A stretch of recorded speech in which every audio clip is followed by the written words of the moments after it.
siya ng iPhone 16 Pro Max. Sabi niya siya bibili. guys, bibili siya ng iPhone 16 Pro Max. Di ba nga 16 pa na walang lang? makakapili sa kanya. Ganda naman. Just woke up.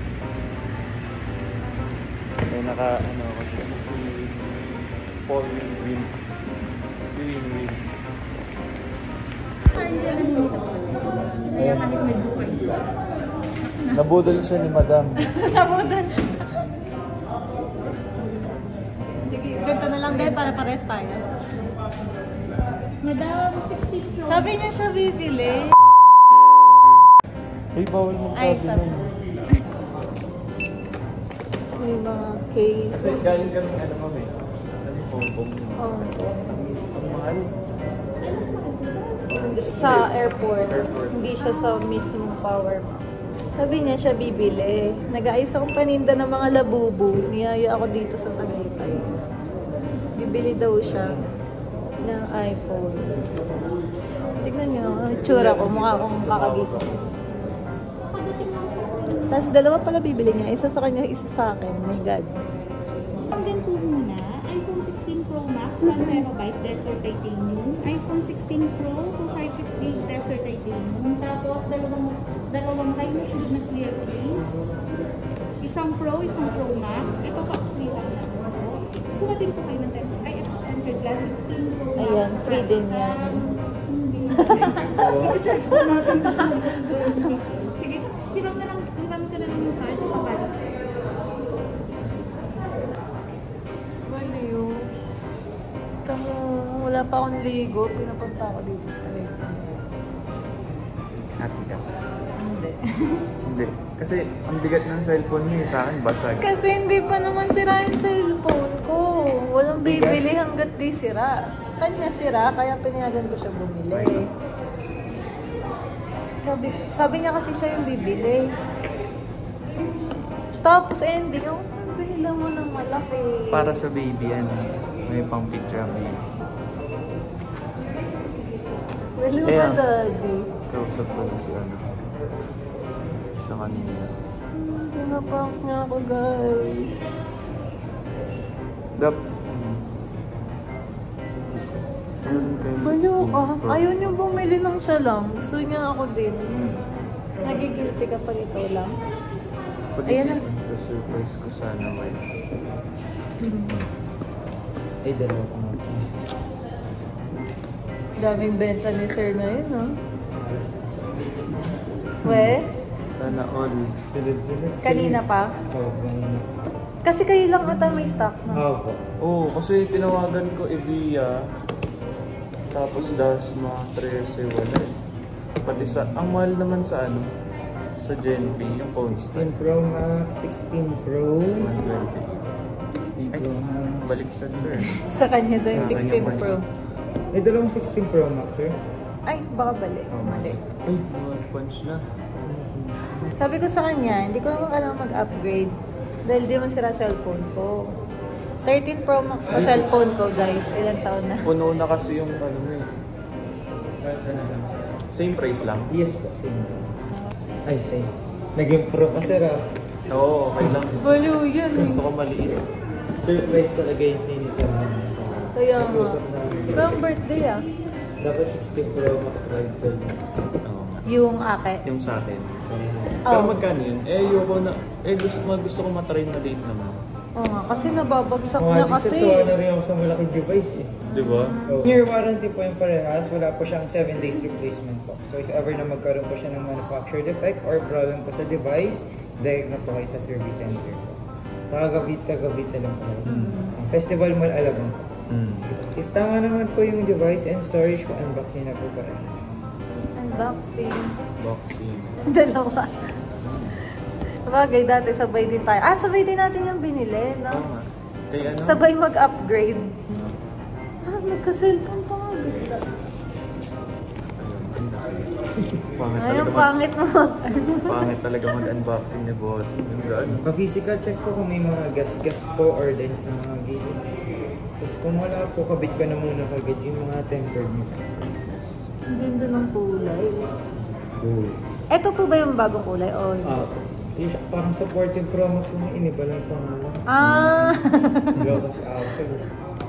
Oo nga, yung desert, ano nga yun, yung isa, kakulay ng sayo. Kabit ka naman na po yung mga tempered mo po. Ah, iba na yung ano niya, cord niya. Tsaka Type-C. Type-C na. Tsaka ano siya, oh. Ano to, hindi na nasisira. Kasi yung ano, mabilis masira, di ba?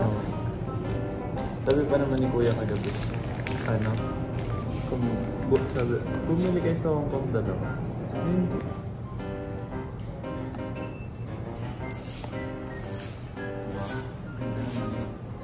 Ang liit. New phone.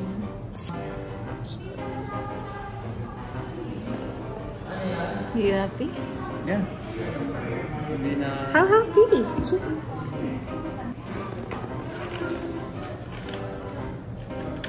You know, meron na siya dito. Pang Zumba to. Zumba. Pang Zumba. Ito, save lang. Opo. So, binila na siya ng case para safe na. Tsaka tempered. Ano po pwede nyo pwede nandito na mo siya sa kung nag-yellow mo siyang reward, yan lang yung case namin ng reward. Pero sa website nyo po siya yung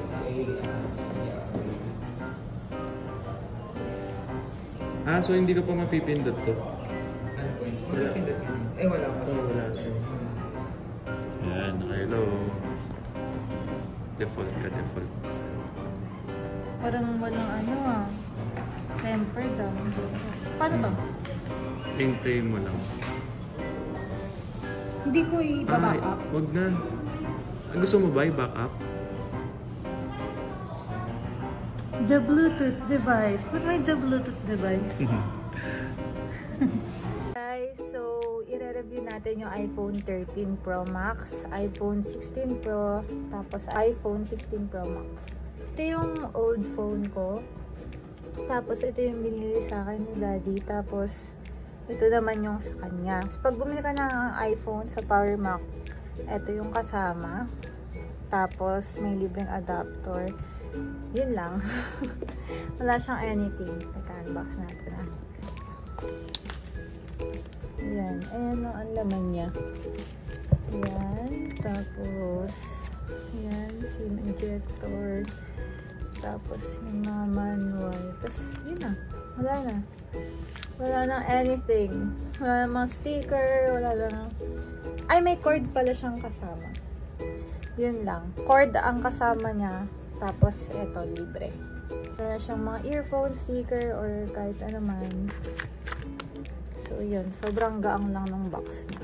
So, compare natin yung laki niya sa iPhone 13 Pro Max tsaka sa iPhone 16 Pro Max. Hindi ko alam kung pansin nyo, pero mas malaki na yung ano niya, screen view niya. Ayun, full na siya. Sagad-sagara na siya. Tapos, sa likod naman, ganoon din. Yung camera, parang medyo nakalabas tong sa 16. Ayun, nagbago na. May nadagdag na camera button. Na pag kinlik mo, automatic na siya sa photo. Yan. Tapos, alam kong major, ano lang nito, pagbabago is tong camera. Nasusog na rin siya. Ayan. Zoom na siya. Zoom out.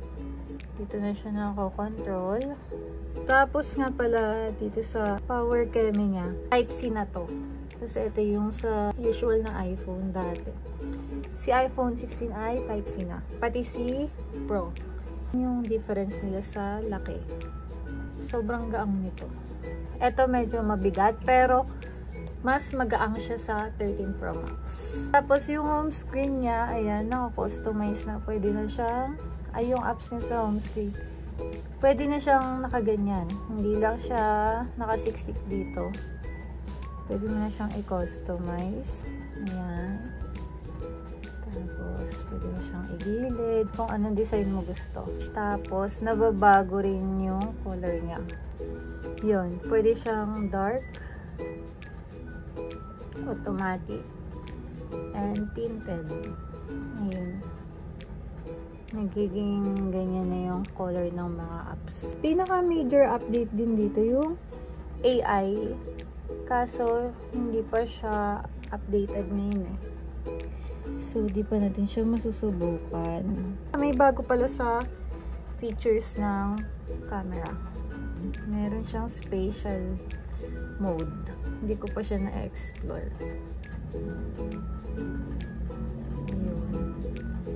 The rest, same pa rin. Yung sounds niya, nagustuhan ko kasi sobrang lakas. Game! Game start! Diba? Sobrang lakas. Compared sa iPhone 13 Pro Max. So, that's it. Bumili na rin kami ng earcase ni Don para safe na siya kahit malaglag. Tapos, matchi-matchi kami. Hi guys! Nakauwi na kami. So, yun nga. Sinurprise tayo ng bagong iPhone 16 Pro Max na aking husband. So, ganito yung story nun. Kasi, nasa Hong Kong pa lang kami. Pinipilit ko na siya bumili ng phone dahil nga sira na yung phone niya. Basag yung screen ng phone niya. Tapos, naghahanap-hanap siya doon. Kaso, mahal doon sa airport. Kasi hindi siya mismong sa Apple Store. Kasi wala na kaming time lumabas. So, yun. Pag-uwi namin, naghahanap na siya ng Apple Store na meron pang stock. Kasi nga, ubusan na. Kasi nga, kaka-release lang. So, lahat na Apple Store, tinawagan niya. Kaso out of stock. Maliban sa Tagaytay. Bigla niya akong tinawag. Sabi niya, Mami, okay na, nakatawag na ako. Meron daw isang stock na lang sa Tagaytay. So, sabi ko, sige. Pagdating doon, kakontsaba niya na pala yung sales associate nung Power Mac. Kasi, naka-ready na yung phone doon. iPhone 16 Pro Max 1TB. Naka-ready na siya doon. Tapos, sabi niya, no, okay na yan. Ganyan. Sige, okay na yan. Tapos, tumatawa-tawa yung sales associate. Tapos, bigla niya sinabi, okay na, sa'yo yan. So, bigla siyang gumanon. Tapos sabi ko, anong sa akin? Wala naman akong plan mag-upgrade. Ikaw lang priority kasi sira na nga yung screen mo. Akin, yung iPhone 13 Pro Max ko, diba, ilang taon na yan. Okay pa naman. Walang kasira-sira. Maliban lang sa space na puno na yung space ko. So, kada may pictures kami or videos, dinidelete ko agad. Kaya ina-upload ko agad para ma-delete ko agad. So, yun lang naman yung problem. Pero, kaya pa naman, gumagana pa naman, wala namang basa, ganyan. Tapos, yun nga, sabi niya, hindi sa'yo nga yan. Tapos, sabi ko, hindi, ikaw na lang muna, next time na ako. Sa tagal namin nagtatalo dun sa Power Mac, kasi nga, magastos din, di ko pa naman kailangan eh. Sabi ko, siya na lang muna. Tapos, hanggang sa sabi nung sales associate na nakaplano na daw yun, nag-usap na daw sila, surprise daw talaga ako. Ganon. Tapos, sabi ko, wag na dad, okay lang ako. Next time na lang ako, ikaw muna. Ayaw niya talaga magpatalo, ayaw niya pumayag. Tapos, biglang nagpakuha siya ng iPhone 16 Pro. Pro lang sa kanya, mas maliit. Kasi gusto niya na daw magpalit ng mas madali hawakan. Na same color sa akin, Desert Titanium. Ayun pala yung kanya. So, dalawa yung binili niya. My God. So, yun. Natulungan na siya ng mga sales associate doon na kung ako yan, ma'am, tatanggapin ko na yan, ganyan. Tapos sabi ko, hindi po kasi madami kaming bills. Next time na lang ako, okay pa naman yung phone ko. Tapos hanggang yun, wala na. Kasi, me against the world. Lahat sila nagpo-push. Sinasabi ni Don na, sige ate, push mo siya. Hanggang sa nakumbinsi na ako na, ayun daw, sige daw, dalawa na lang. Hanggang sa yun, dalawa na. Sa kanya, pumayag na ako na mag-upgrade na siya kasi nga, Sobrang hardworking naman ng husband ko. Ang work niya hindi lang 7 to 5. Talagang 7 a.m. to 1 a.m. Ganun siya ka-workaholic everyday. So, siyang hardworking person. Ganun siya mag-work. Sobra. So, yun, sabi ko, deserve mo naman bumili, mag-upgrade. Ako, hindi ko naman kailangan. Pero, gusto niya, pag nag-upgrade siya, nag-upgrade din ako. So, yun. Thank you, Daddy. Kahit na hindi ko pa naman kailangan, inunahan mo na akong bilhan. I love you. Thank you. I appreciate you. And, yun. May bago na tayong pang video, guys. So, for sale na aking old iPhone. So, thank you, Daddy. Sorry kung minsan nasusungitan kita kasi pregnancy hormones. Pero, sobrang na-appreciate kita. And yung pagiging, mo talaga, good husband mo sa akin at sa ating future baby. And yun, sabi niya rin pala, para din daw kay baby, para daw maganda yung pictures niya. So, baby, para sa'yo talaga tayong dito para sa akin. So, yun lang.